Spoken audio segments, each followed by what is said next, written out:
আপোনালোকে কেনেকুৱা পৰিৱেশ দেখিছে এতিয়া?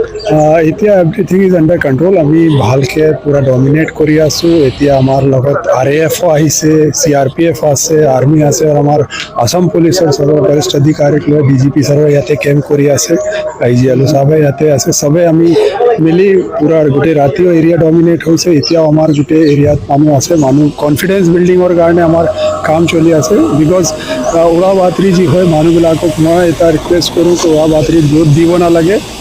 যি সঁচা কথা আছে ভেৰিফাই কৰক, আমাক জনাওক। যদি কিবা ইনফৰমেশ্যন পায় পুলিচক জনাব লাগে, এডমিনিষ্ট্ৰেশ্যনক জনাব লাগে, আমি একশ্যন লওঁ।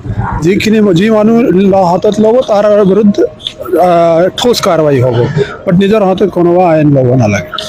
কালি সন্ধিয়াৰ পৰাই শান্তি দেখা গৈছে, কোনো ঘটনাটো নতুনকৈ ঘটা নাই। নাই, আমাৰ কণ্ট্ৰলত আছে। গোটেই এৰিয়াত আমি ডমিনেট কৰোঁ। ইতিমধ্যে আশ্ৰয় শিবিৰত থাকিব লগা হৈছে, ভয় আশংকা তেওঁলোকৰ আছে। যি আপোনাক কৈছোঁ যে যেনেকৈ উৰা বাতৰি লৈ মানুহ নিজে নিজে ওলাই আহিছে, তেওঁলোকক আমি সুৰক্ষা দিছোঁ। তেওঁলোকক আমি আহ্বান কৰিছোঁ যে নিজৰ নিজৰ বাসগৃহত যাওঁ, আমি তেওঁলোকক সুৰক্ষা দিম।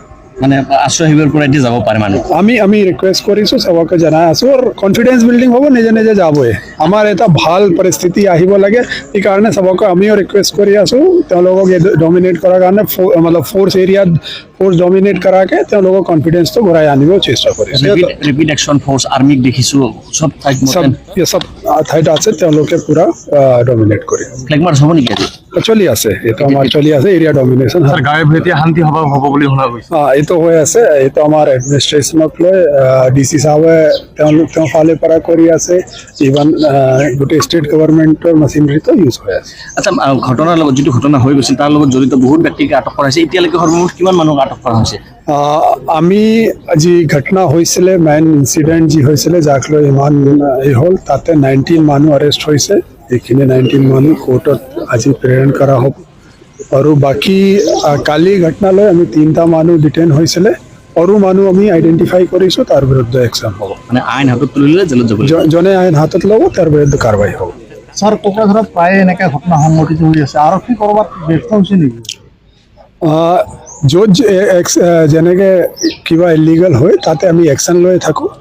যদি কোনোবা দুষ্কৃতিকাৰী কিবা কৰাৰ কাৰণে চেষ্টা কৰে, তাৰ বিৰুদ্ধে আমি কাৰ্যবাহী কৰিম। Thank U.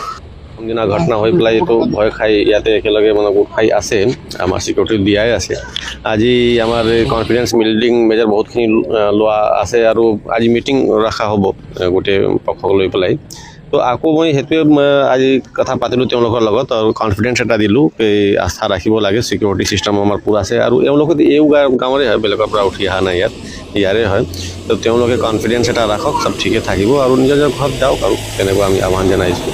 খবৰ ওলাইছে ছাৰ, উগ্ৰপন্থী কিবা লিংক পোৱা গৈছে এই ঘটনাৰ লগত? এইখিনি ইনভেষ্টিগেট হ'ব। এতিয়ালৈকে মাৰ চাকুত তেনেকুৱা পৰা নাই, আৰু যি প্ৰথম দিনা ঘটনা হৈছিল, এক্সিডেণ্টেল ঘটনা হৈছিল, সেইটো লৈ পেলাই বাঢ়ি গৈছিল মিষ্ট্ৰাষ্ট এটা। তো এতিয়া নৰ্মেলচি আহি গৈছে প্ৰায়, আৰু চবেই মানে উৰা বাতৰি তেনেকুৱা ইমান মন কৰিব নালাগে। চিকিউৰিটি আছে আমাৰ। চিকিউৰিটি কিমান ডিপ্লয় কৰা হৈছে? আৰ্মিটো ফ্লেগ মাৰ্চ কৰিছে, আমাৰ CRPF আছে, ৰেপিড একশ্যন ফ'ৰ্চ আছে, Assam police battalion, Assam police বহুতখিনি জিলাৰ পৰা লৈ আনি ইয়াতে মোতায়েন কৰি ইষ্টাব্লিছ কৰি দিয়া আছে। যোৱাকালিৰ পৰা আপুনি আছে, কোনো নতুন ঘটনাটো হোৱা নাই? না, একো নাই। এইকাৰণে মই কৈছোঁ ৰাইজে চবৰ এটা এজনে এজনৰ ওপৰত বিশ্বাস ৰাখক, কোনো কাৰো ক্ষতি কৰিব নিবিচাৰে। এটা প্ৰথম দিনা উত্তেজনাত যি হ'ল হৈ গ'ল, তাৰপিছত যোৱাকালি একো হোৱা নাই, যোৱা ৰাতিও একো ঘটনা হোৱা নাই, আজিতো চব ঠিকেই আছে। তো চবেই আইনৰ ওপৰত আস্থা ৰাখি নিজৰ নিজৰ ঘৰত থাকক, আৰু চিকিউৰিটি আমাৰ থাকিব। যোৱা যি 2012 চনৰ যি গোষ্ঠী সংঘৰ্ষ, এই পুৰণা ভিডিঅ' কিন্তু সামাজিক মাধ্যমত কিছুমান দুষ্ট চক্ৰই কিন্তু প্ৰচাৰ কৰা দেখা গৈছে। সেইখিনি কৰিব নালাগে কোনো। আগৰ যি ঘটনা হৈ গ'ল, তাৰপিছত শান্তি স্থাপনা হৈছিল, আৰু এইকাৰণে ইণ্টাৰনেটটো কৰ্তন কৰি দিয়া হ'ল। কেলৈ এইটো চান্স লৈ পেলাই বহুতখিনি এণ্টি নেশ্যনেল এলিমেণ্টবিলাকে এনেকুৱা গোষ্ঠী সংঘৰ্ষ কৰাব, সিহঁতি চান্স বিচাৰি থাকে সদায়। এইটো সিহঁতৰ চক্ৰত কোনো পৰিব নালাগে। আৰু আগৰ ঘটনা হোৱাৰ পিছত সমাজটো বহুতখিনি আগবাঢ়ি গৈছে তাৰ পিছত। এতিয়াতো শান্তি সম্প্ৰীতিৰে চবে আছে, সেইমতে চবে থাকিব লাগে। আচ্ছা, যিটো বাতৰি ওলাইছে মাওবাদীৰ যিটো আপোনাৰ লিংকৰ কথা ওলাইছে, এইটো ভুৱা বাতৰি নেকি? এতিয়ালৈকে তেনেকুৱা লিংকটো আমাৰ ইনভেষ্টিগেশ্যনত এতিয়ালৈকে অহা নাই। যদি পিছত আহে তেতিয়া দেখা যাব আৰু। আচ্ছা, ছ'চিয়েল মিডিয়াত ভুৱা প্ৰচাৰ কৰিলে আপোনাৰ আৰু য়েছ, একশ্যন ল'ম আমি। এইটো যোৱাকালিও একশ্যন লোৱা হৈছে, আৰু ছ'চিয়েল মিডিয়াত এনে উল্টা পাল্টা যি আছে ভিডিঅ' বনাই উচটনি দিয়া মানুহ, তেওঁলোকক এতিয়া মই আকৌ এটা ৱাৰ্ণিং দিব বিচাৰিছোঁ।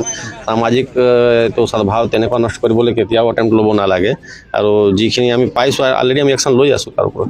ইণ্টাৰনেট কিমান দিনলৈ কৰ্তন থাকিব? যেতিয়া কনফিডেন্স আহি যায় আমি ৰিষ্ট'ৰ কৰি দিম আণ্ডাৰ কণ্ট্ৰলৰ আছে এতিয়া এতিয়া কণ্ট্ৰলত আছে পুৰা কণ্ট্ৰলত আছে এতিয়া মানুহবিলাক কেতিয়া যাব